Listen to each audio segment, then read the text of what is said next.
there, paranormal peeps. It's me, Paranormal Girl. And today, if you couldn't tell by the thumbnail and the name of this video, I'm going to take a step back. I am doing a video for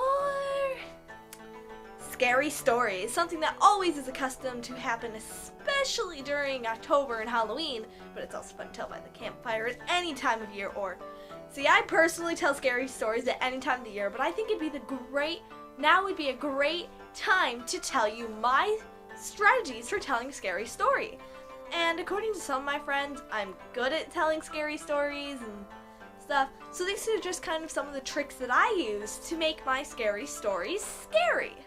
Number 1. The first thing that you should do when thinking of a scary story, now this is for on the spot recommendations. Now if you have time in advance, you'd want to write out the story, revise it, think of scary stuff to add in, lame stuff to take out. This is for if you're with a group of friends and like, let's tell scary stories. You go first. And now it's your turn to tell a scary story. So the first thing that you should do, in my opinion, that's what I do, is think of a scary ending. Yes, you think of the ending first, because that way you can guide it scaringly. So think about how you want it to end. For example, you could want a story to end like this is just an example. I'd have to work a story around it definitely, but you kind of got to think about it, and you kind of think like you can still hear the sounds of his footsteps as he walks through the woods coming towards you. That was not well done, because that was literally on the spot. Normally I think about it a little bit longer, and using my other guidelines I also think of it that way. But now that you have that, you have a good basis. So you know, okay, so I gotta guide it towards, now for some reason there has to be a creepy reason for somebody to be walking through the woods toward you, probably axe murderer. Now you gotta think, do you wanna like give them a reason? But this is not the next step. So, number 2. Think of things that scare you. And I mean like things that make your skin crawl. If you're lying alone in bed at night, you have to try to avoid thinking about this, because if you do, you know you're not going to be sleeping for another couple of hours. That's what I do. I think, what things scare me, and also what things scare my friends. I know, like, they have a fear of clowns, they have a fear of spiders, they have a fear of, like, the dark. But that's one thing that definitely get me thinking about this story that night, the next day. And that's one thing that's just you tell a good scary story if you're telling it earlier in the day, if that night the people that you told it to, and even yourself, are lying awake thinking about it, trying to get themselves to stop thinking about it because they know they're not going to be able to fall asleep, that's how you know you've told a good story. So, let's say I take my, I'm afraid of, axe murderers like the average person should be, but I'm also afraid of, in the sense of, you have to understand, as Paranormal Girl, I'm into the paranormal. I'm afraid of sentient objects that are evil. Like something like Annabelle. Just thinking about her now, and it is actually nighttime while I'm recording this. Thinking about that now, I'm actually not that scared by it. But later tonight when I'm lying in bed, if I think about it and I look at something in my room that could possibly resemble it, I'm gonna be up for at least another hour most likely. Or at least a half an hour before my body forces me to go to sleep. And then I wake up and it's 3 o'clock in the morning and I'm like, nope. But I've actually been told a scary story while I was at a friend's house, and that night I couldn't sleep for hours because it was about a doll. You might have heard this. I don't know how common it is. I think they found it on the internet. They told this one, and then they told the one about about humans can lick hands too, if you don't know that one. Maybe if you want me to tell that one, comment down in the comment section below. But the one that I was told, I'm just going to give you short premises of it, was that, so pretty much a girl got a doll that held up 7 or 8 hands, or maybe 6, however many hands you want, but make it over 5. And they got them from a fair. The parents said it was too creepy, lock it in the basement. Well, that night, the parents aren't home, of course. Creepy song, pretty much it's I'm gonna get you, I'm coming, yeah. And as the time goes by, they fall back asleep, wake back up, hear the song, fall back asleep, wake back up, until the doll's by their bedside midnight. And yeah, spoiler, they die. But, one thing, call your flippant parents. If something like this is going on, call them, lock your door, don't leave your room. It's not a good idea because, like, think about it. If the doll's like, I'm outside down the stairs, come and find me, I bet that's a horrible idea. Stay in your room, grab a baseball bat or something. Sure, it's like possessed, but it doesn't mean you can at least try to hit the knife out of its hand. Why am I giving you tips to survive a sentient doll that's trying to kill you? Pretty much, you gotta use stuff that'll scare them. That scared me pretty bad, especially because we were sleeping in my friend's basement. They have a, like, renovated basement, but I got the bottom, like, they had, like, a futon, pretty much, down in their basement, and I didn't get to sleep on the futon. I slept right next to it, and I could see under it. My friend had a little dog stuffed animal under there. I couldn't face that way, because I was afraid that dog was gonna come for me. And I'm not normally afraid of stuff like that, like I see it, okay, whatever. But it was because I'd been told that story, and that's like the scary effect of it. And of course, if I turned to the other side, I would be looking up the stairs to the dark dining room upstairs. Up the creepy staircase, I ended up putting an air mattress in front of it, because I could not sleep. Yay! So that's what you want to go for, and keep in mind, friends don't like to come back over to houses when, yeah, if it's too scary. Number 3. Use audio props. Now, a good example of this, if you're not quite getting what I'm saying, once I was telling scary stories with a friend. Examples, I think, help. If they don't, sorry. But I was talking about somebody was down a long corridor, and it was dark, it was the basement, and you saw like all the way down, and there was just a single light that was illuminated on this creepy bag, and there happened to be tissue paper because it was a birthday party. So I picked up the tissue paper, and I said, they looked down the corridor and they heard, and I crinkled it to make the effect of the bag moving, and that like freaked everybody out. And I also have a flashlight. I'm not quite sure where it is right now, because this thing, creepy when you leave the batteries in it because it'll go off sometimes. I don't know if that's because a button's being pressed from like falling or like pressure, I don't know. But pretty much it makes creepy sounds, okay? And when it's like 9 o'clock at night and you're like, I'm gonna go to bed early tonight, like whatever, school, whatever, however you want to put it, and you hear creepy witch cackling from your closet, no bueno! So that's why that's not up here, but pretty much it has a bunch of different buttons, like a bell, creepy laugh, monster, like wolf howl, like cauldron bubbling. It has like some sounds, and that always makes the scary story scarier because it gives you that like effect of like you're there and just like creepy sounds, creepy reasons.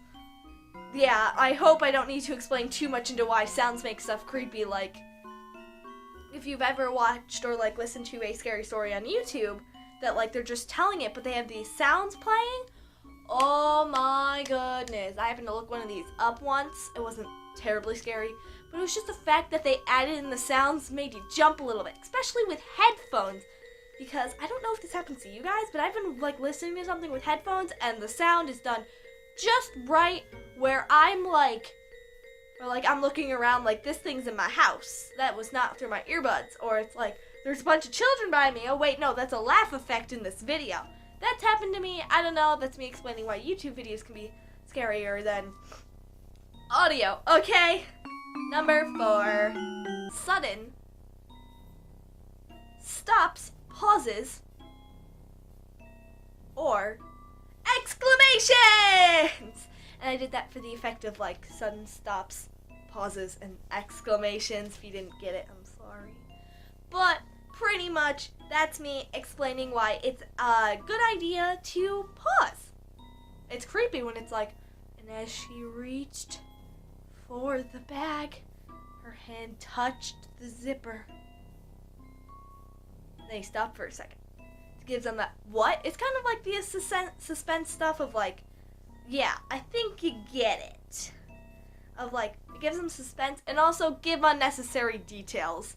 Such as like, how I said, like as her hand slowly reached out to the zipper, as it felt, it's like cold metallic. The more detail you put into this, the scarier it is. Cause like as you reached out, like grabbed the zipper and like pulled it open. And then there's I guess this is an extra little tip in a tip, where it's, she reached her hand out slowly and grabbed the zipper. The cold of the metallic, gave her chills. And and she slowly pulled the zipper back till she saw it. That's also a good thing to like, until she saw it. They stop and like you get quiet. Then there's the exclamations. It's like a jump scare. Even if you're not scared of things normally, it's gonna make somebody scream because it's unexpected. So it's like, she saw it. What? She saw a monster. Of course, you gotta be less like a monster. You gotta be a monster. More like that. Hand movements, I guess, can help, especially if you go for the face. It's like, she saw a monster. It freaks them out more, okay? And that's like pretty much for the, yeah, if you can't tell who I am, I'm Little Red Riding Hood. And that's pretty much my advice for that one. Number 5, make the story relevant to your situation. That just makes stuff so much scarier. This is harder to do in YouTube videos because I don't know what you're doing right now. You could be sitting out on your patio, absorbing the nice rays of the sun, or you could be sitting in your room at 1 o'clock in the morning like, I'm gonna go to sleep after this one. Oh, another one? Yeah. I don't know what you're doing right now. For all I know, you could be watching this in school. Please don't be watching this in school. You should be paying attention to your teachers. I sit at the back of the class. I know what you people are doing. Potato for 10 minutes. A potato for 10 hours? Goodness gracious, you must really not like school. Anywho, what I was going to say is make it relevant to the situation. If you're at a sleepover with 5 other people, there once were 5 friends who decided to get together for a fun sleepover. And as the night went on, they've lost track of the time and it went into the early hours of the morning. But just when it struck like that, and it'll creep out your friends more, and if you are one that got a friend really badly once, was that pretty much you told a story of a house.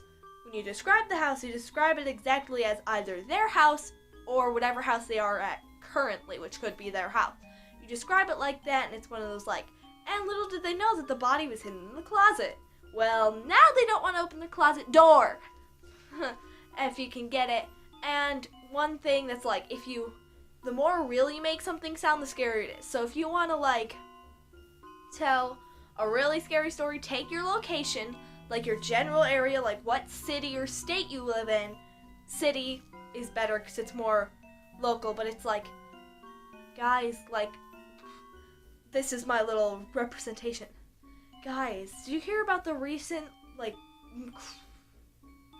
this is what happens when I don't have any time at all to prep and I'm too worried about talking correctly to you guys. But it's like, guys, did you hear about that guy who escaped from the jail down the road? A guy escaped from the jail down the road? No, I didn't hear of that. Yeah, I heard that they said he was mentally insane. Okay. Well, yeah, I heard that he killed somebody. Really? I haven't heard anything about this. How could I have missed it? We all know you're out of the loop, honey. So you go back and forth, and then it's like, and they say that the last person he killed was killed, and then you gotta say the day. Then be like, wait, what day is today? Have them like check their watch or Fitbit or phone. And it's like, that's today, honey. It's like, well, we better hope that they don't like to keep consistent. Scary. One thing that I do have to say about relevant to situation is when you're in a tent and when you're camping, be careful. It's just like it's like, this is my ending note for the video, is you gotta be careful with this stuff. Be smart with your scary stories and only go as far as you're willing to go and as you know your friends can handle you going. Or whoever else you're telling scary stories with. But if you are doing a scary story contest, go all out. If they're not there to be scared, they need to leave now. But that about concludes today's video. I hope you enjoyed. If you want to see more content like this, hit that like button, subscribe, hit the bell to be swell, comment down below more things that you want. Maybe if you have your own tips for making a legit scary story. Because I know some people do actually struggle with this stuff, and that's fine. That's them. Yeah. But just comment down, comment down below. Comment down below maybe some tricks that you use, more videos, maybe like, do you want tricks on like, how to make your Halloween costume scary, or how to make your haunted house scary. That could be a helpful one, because I actually am currently part of a haunted house that I am making. It's not like a big, come see it. It is a family thing that we've done for years, even when it's not Halloween or even remotely around that, we'll do it. But this year I'm going all out. It is going to be for a video, but if you want me to give you tips for that, you should subscribe, hit the bell, it'd be swell, and give it a thumbs up. And if we can reach a goal of 10 likes, I will make a part 2 to this video in the form of top 5 ways to make a scary haunted house. Keep in mind, this is my first year making one that's probably legit scary, so my tips might not be the greatest, but you should totally like this video for that. And I know that that's possible with you guys because I know how many subscribers I have. I'm not trying to be gloaty or anything, but 23 last I knew, which I haven't actually checked recently. So, but I know there at least 10 of you need to hit that like button, and according to my views, at least 8 of you are watching these videos. So if 2 more of you could like the video after those 8 who are watching. And that also reminds me that sorry, I don't know where these coughs are coming from. Can we hit our goal of 30? This is probably more than 30 subscribers. We hit 20 so fast, so easy. I know you can do it. 30, nothing to it. Tell your friends, tell your family, tell everybody about it, so more people can subscribe and we can make this a bigger channel and I can do better, greater stuff. And comment down below more stuff for me to do, because I want to make these videos entertaining for you as possible. So that's why it's also very important that you tell me what you want to see, so I can make my videos as engaging and interesting for you guys as possible. But I think that concludes this video. According to my camera, this is about 23 minutes long. I really hope it's not that long for you guys, because that's a long video and I know you might not want to be watching that. So I'm wrapping up this video. That ends it. Subscribe, hit the bell if you sell, comment down below, hit the like button, and that concludes today's video. Have a great day. Bye!